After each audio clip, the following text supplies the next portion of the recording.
This is Sean the Artist, and I'm back here with another tutorial. And I would like to call this one Good Lighting. How to color good lighting. And the reason why I named it Good Lighting is because you can have an illustration color, but the lighting is not good and it's not dynamic. So that's why I call it Good Lighting. In order to approach a good lighting illustration is to actually know where to place your light. Are you placing a light directly on the object, on the side, on the front, on the back, or behind? Are you using two lighting? Are you using three lighting? Or are you using just one? So you have to figure out what type of where you want to place a lighting and how many lightings are you using. And are you using a yellow light? Are you using a daylight? Are you using a green light? And all of this is what you have to think about if you want to have good lighting. In other words, dynamic lighting. Yeah. So that's basically the approach that you need to have. And I'm just laying down the flat colors. The flat colors, that's what I lay down first to make things easier. Then once I lay down the flat colors, I go into, shading, lighting, and add in more details to the work. Like you can see that on the back costume, on the mask, I'm adding a different shade of black. It's not actually black, but it's like a dark purple, and I use a lighter shade of that purple, and I already know where the light is coming from. So this is actually two lights, one on his left and one on his right. So there's lighting coming from the left of Batman's face and the right of Batman's face. So I use lighter shades of each of the color to shade it, and it gives this good look. It gives your illustration a very good look when you know where to place your lighting and the colors, the exact colors to use. That makes your illustration sell. It sells off the illustration.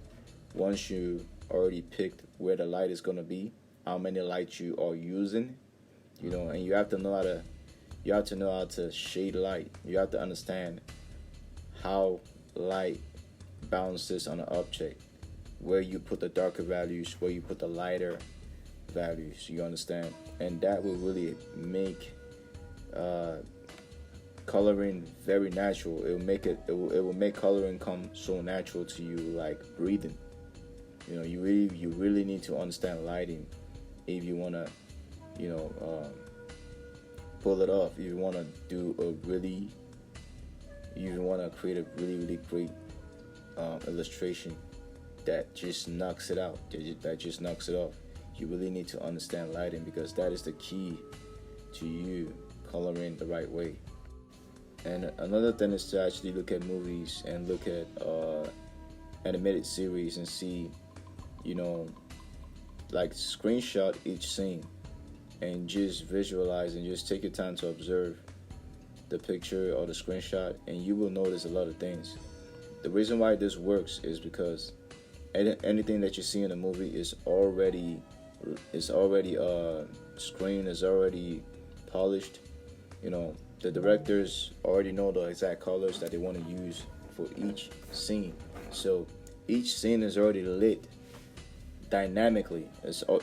Everything already has good lighting. I'm not saying all movies and all animated series and cartoon shows and anime have good lighting. Some may have bad ones. But if you look at movies really well, look at animated series, that's where you're gonna know how to study lighting, especially black and white movies, noirs, graphic novels, comic books. Just look at how the lightings are done, and you can actually look at what I suggest you should look at is mangas and black and white comic books, or sketches, or just inked artworks. You will see that they use lots of shadings, and once you visualize coloring in black and white and you study it, trust me, that's when you're gonna understand what values are, and it's really gonna help you out. See, the thing is that a lot of artists use grayscale, before they start.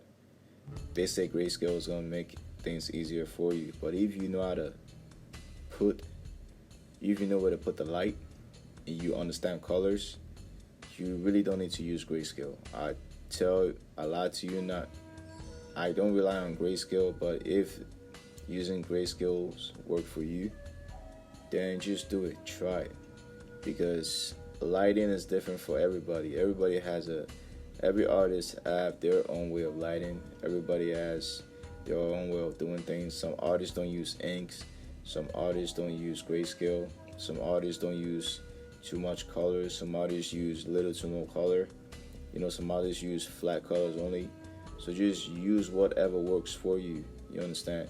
Study other artists and find out your own style and use whatever works for you, because once you do that, your art is gonna have its own style, its own unique look, depending on how you color it, how you sketch it, whatever that you do to your art. Just make sure that you study it well and you put it on a paper, on a tablet, on the screen, and it's gonna look good. You understand? So coloring is just basically figuring out yourself and your own style in art. That's what coloring is. And it takes time, it takes dedication. Just keep on doing it and you're actually gonna get there. Yes, and another thing about lighting is that you have to be patient and allow yourself to pull through. Yeah, so what I meant is that finish the illustration, what you started, what you start sketching, just finish it. Don't just say, oh, I'm gonna start because it doesn't look that good. Just continue the illustration and see the end result, because you might learn something as you push through each illustration. So you have to push through each illustration, each step, to see the result.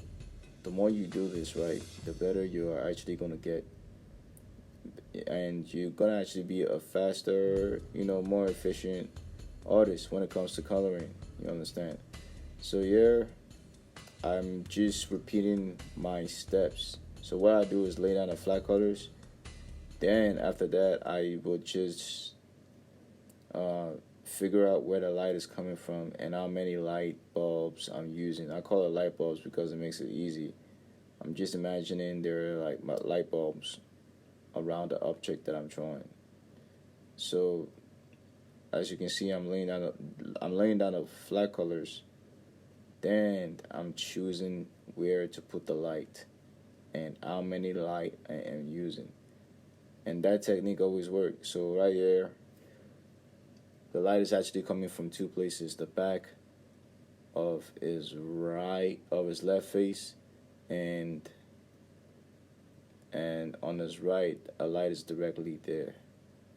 You understand? And that's how I do it. And you just have to understand shading. Once you do that, you basically set. You set to go. You're good to go. There's no complicated way of doing it. This is not magic. It's easy once you know the basic things. And I would really appreciate it if you subscribe and like and comment, because this will really help me out. This video was not even easy to do. It might not be much, but you liking and you subscribing and putting a comment on there is really gonna help out. If you really want more detailed, tutorials, I can help you out and guide you throughout the rest of the way, and I can teach you secrets that these professional artists use. I could teach you how to animate and do many things. Just subscribe and comment. Ask me what you want me to teach you how to do, and I will do it straight up. And give me some love, guys, ladies and gents, and continue to draw, sketch, and don't stop art. Continue it, because you don't know where it's gonna take you. Peace. God bless. I'll see you next time.